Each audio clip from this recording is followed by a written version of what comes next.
Hey, what's going on, guys? I'm Blitz with the Survival Outpost, and today we're dealing with a topic matter that is near and dear to me: urban survival. For about the last 15 years, I've had to live in or around large urban centers due to my job and my work in technology. Now, I just finally came to the conclusion that I needed to learn how to survive in the area in which I reside. Sure, running out in the woods with my AK and setting up a campsite and doing all that sounds like a great idea, sounds really nice, but in reality, what makes more sense? Surviving in the area that I'm super familiar with and that I know well, or surviving in an area where I'm literally probably cut off from all resources and it's a situation that I'm not familiar with at all. Obviously, learning how to survive in the area in which I live makes a lot more sense, right?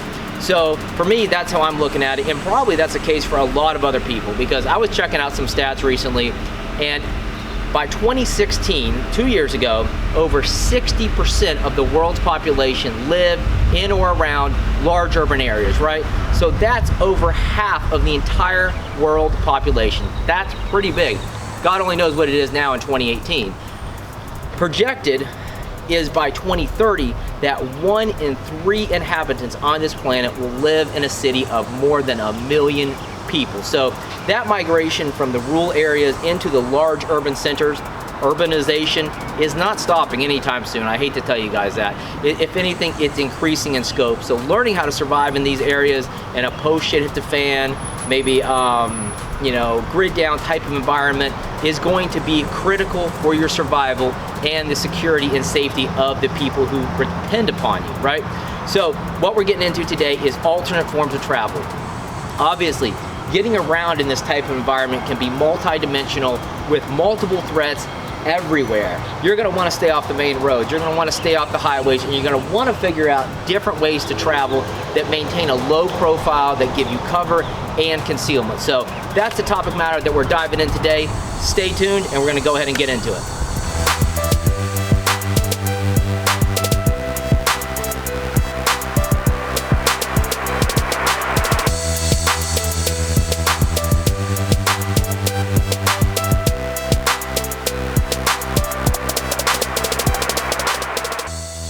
So before we get into the where to travel, let's discuss when to travel. That's probably going to be a little bit more important than the where, because if you're trying to wander around in the middle of broad daylight, probably not a good idea, probably going to die in the process. So the early morning hours of 1 to 4 a.m. are going to be that time window when you can get shit done, right? That's why military operations go off at that time. That's why SWAT team is kicking in the doors of crack houses at that time, because people, generally speaking, are in deep REM sleep at that time span, and they're going to be groggy. They're not going to be able to respond quick enough to do what they want to do, right? So that's why I'm thinking those time periods are going to be critical for moving about, collecting resources, communicating, and doing whatever else you need to do in a post shit hit the fan environment.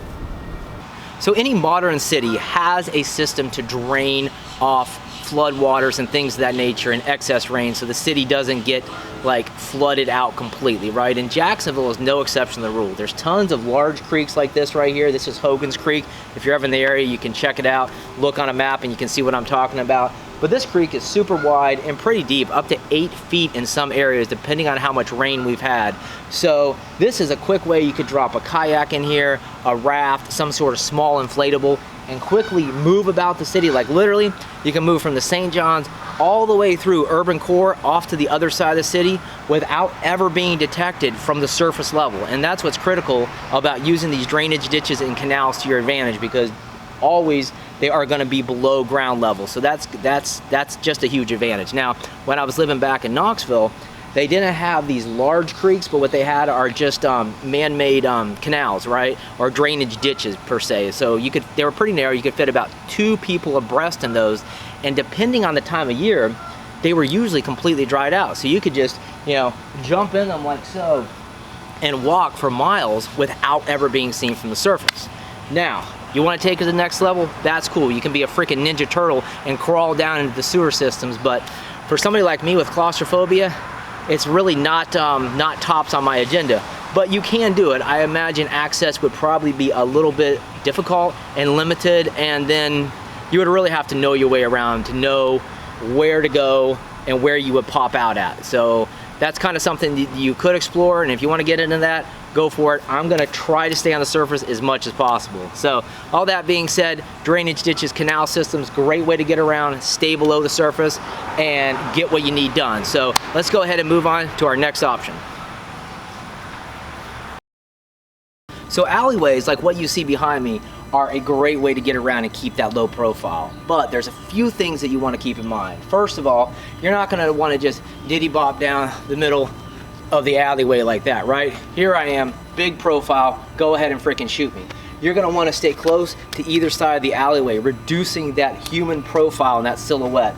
You're going to want to take note of any obstacles that are in your path, whether that be dumpsters, cars, trash, whatever. Those are going to give you an option for quick cover and concealment where you can stop, listen, and observe. Because in a post shit hit the fan type of no rule of law, urban area, you want to be slow and deliberate with your movements. You want to be fast when you need to be, but you need to have a head on a swivel and pay attention to what's going on around you, because it's like it is indeed like almost a 4D environment, because you can have threats from above, you can have threats from the ground, you can have threats from the side, from everywhere. So it's definitely not like that rural area. So keeping your head on a swivel and seeing what's around you and stopping and listening and observing is going to be critical to staying alive.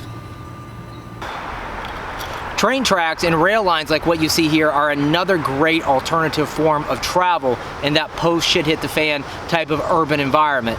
Now, there's a couple things to bear in mind about this. First of all, when you're dealing with large cities and urban centers, the train tracks and those hubs radiate out usually from the middle of the city, whether that's Amtrak, CSS, what have you. And as they radiate out, they go in through the suburbs, and then they go into the more rural areas. So I'm thinking these can be an easy to follow, direct form of travel in and out of the city. If things get really bad and you need to hit the road, you can use the train tracks. If you just need to move in and out of the city with ease without, climbing through the sewer systems like a damn Ninja Turtle, the drainage ditches, alleyways, this can be a good viable option for you. Now there's a couple things, however, to keep in mind about these. First of all is your cover and your concealment, right? You're probably not gonna have much cover, right? You will have concealment, however, so you have to keep that in mind when you're walking down the tracks. Just like I mentioned on those alleyways, you're not gonna wanna walk down the middle of the tracks, right? You're gonna wanna stay to one side or the other. Typically, like what I want to do is when I'm coming down these train tracks, I'm looking, there's usually going to be a road in the close vicinity. I want to be on the opposite side of the train tracks, away from that road, preferably close to the woods, right? What I see right here behind me. So I can keep a lower profile walking on the other side of the tracks, and if anything comes up over the tracks towards me, or I see any movement that I consider to be a threat, I can easily duck off in the woods and bail out. So train tracks, rail lines like this, a good option, but once again, guys, you got to be smart about how you use them.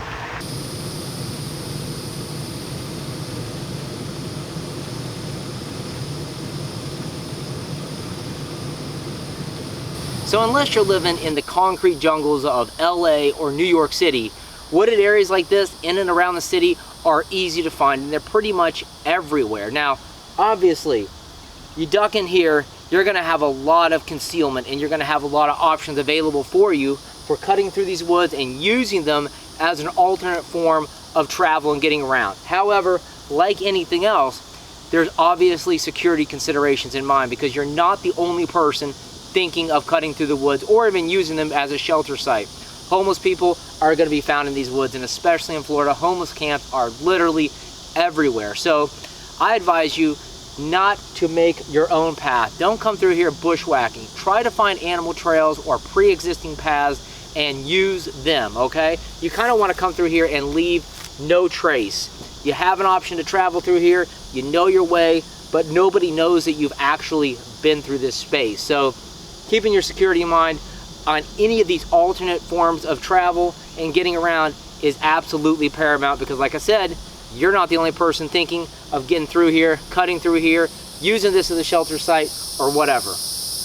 So there's obviously some big disadvantages, but also some advantages to survival in an urban environment. So like I said in the beginning, guys, learn how to survive in the environment that you live in and that you reside in. And if it's a city, so be it. Suck it up and learn how to survive in that area. So all that being said, guys, I got a lot more urban survival tips coming on in the future. I have a notebook full of ideas that I got going through my head. So please hit that subscribe button and stay updated for more of these videos in the future. And also make sure you check out thesurvivaloutpost.com.